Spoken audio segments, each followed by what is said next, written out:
Right now, there are millions within China who are under quarantine and lockdown because of the coronavirus, which initially spread out of Wuhan.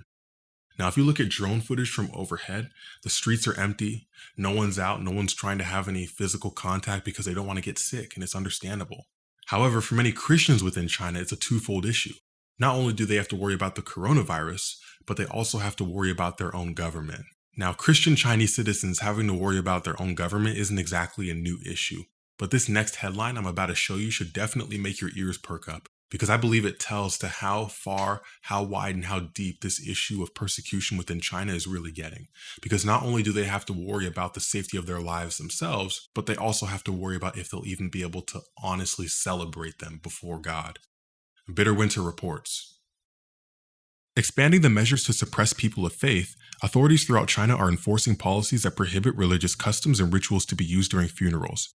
Xinjiang Muslims have been banned from commemorating the dead according to their faith, and Christians ordered to stay away from religion during burials. More reports from across China on the implementation of these oppressive rules. The regulations on centralized funeral arrangement adopted by the government of Wenzhou City's Pingyang County in the eastern province of Zhejiang came into effect on December 1, 2019. The new rules aim to get rid of bad funeral customs and establish a scientific, civilized, and economical way of funerals. One of the regulations states that clerical personnel are not allowed to participate in funerals, and only no more than 10 family members of the deceased are allowed to read scripture or sing hymns in a low voice. When a member of the state-run Three-Self Church from Wuhan, the capital of the central province of Hubei, died in October, her family arranged a Christian funeral. While the family and friends were saying goodbye to the deceased, the police stormed in and arrested her daughter, who was praying for her mother at the time. As it turned out, somebody has reported the family to the authorities. The daughter was only released after the deceased was buried without Christian rituals 2 days later. When my father died, village officials threatened to arrest us if we didn't conduct a secular funeral.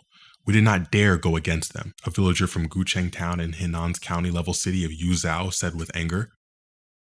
My father had been a believer for several decades. He's persecuted even after death. The funeral of a well-known preacher from Wen County in Henan's Jiaozhuo City who passed away on June 27th was stopped after government officials and 6 policemen came to the venue and accused the gathered people of spreading religious propaganda. In November 2018 in Suiping County under the jurisdiction of Henan's Zumadian City, a Christian in his 90s passed away. A believer for more than 40 years, the man's dying wish was to have a Christian funeral. Only 10 minutes into the proceedings, a few government officials stormed in and harshly rebuked the family for having a religious gathering disguised as a funeral. No religious activities outside the church were allowed. If the family wanted to sing spiritual songs, they should go to the church and sing the national anthem instead. In April last year, government officials were commanded to stop a Christian funeral procession in Fengcheng County in Henan's Nanyang City. They ordered the church choir and believers to leave immediately and hide the cross and other religious symbols, or else they would be arrested. All except for the family of the deceased left, and all symbols of crosses were removed from the wreaths. In June, at a funeral in Song County under the jurisdiction of Henan's Luoyang City, a village official demanded to remove the cross symbol from cloth covering the coffin. Notice too that the report says someone had to call the authorities for the police officers to know who they were and what they were doing in order for them to come in.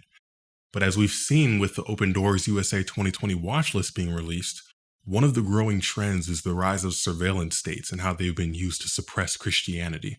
Let's go ahead and check it out.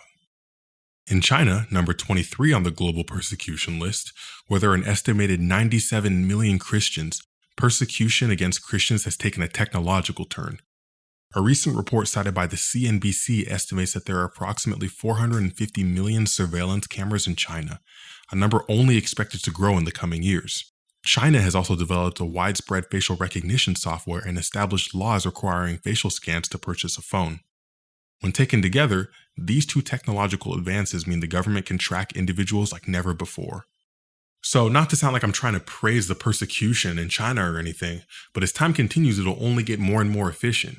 In the future, they won't need someone to call them up and say, hey, there's a secret Christian funeral service going on over here. Arrest them now. They'll already have the facial tech, the tracking devices, the social credit system, all these things in place that will allow them to have the drop on these citizens, on these Christians who are just trying to worship and celebrate the lives of those they've lost. Now, does anything from that really surprise me? Not really. I mean, seeing the image of that coffin with the imprint of the cross that had been removed was definitely disheartening, but nothing I saw there should really be a surprise or a shock to any Christian, right? Because, I mean, God's already talked about these things. He's talked about, how we're going to be persecuted. If the world hated me, they're going to hate you also, right? Well, he talks about how we should rejoice in our sufferings. And so nothing here should really be coming out of left field in any sort of way. However, what I do see this as is a warning. It's an opportunity to both be grateful and to take caution, right? Here in the United States, I see what they're going through in China, and I mean, it's sad. It's legitimately just sad to see that they can't practice their faith, right? But it makes me grateful that I can do that here. Just 20 years old, kid in college, trying to output these videos for you guys, and I don't have to worry about the same things that they do. However, it's also a warning because I know that if we aren't careful about who we put into power, who we elect, and who we vote for, absolutely we can find ourselves in the same type of government. It doesn't happen overnight. It's always those slow and steady steps that we think aren't significant that always take us much farther than we ever want to go. And so that's just my 2 cents on it, Definitely be praying for the people in China. Definitely be praying about the virus. Pray that they're healed. Pray for the Christians and pray that, for those who have to deal with both the virus and the persecution, that they would just really be taken care of by God and that he would just be near to them. All right. So what do you guys think? What are your comments on this? Have you been following the virus? Did you know about this whole funeral thing and how they've been banned? And what are your thoughts? I want to know. So let me know in the comments below and go ahead and like and share. Yeah. Thank you.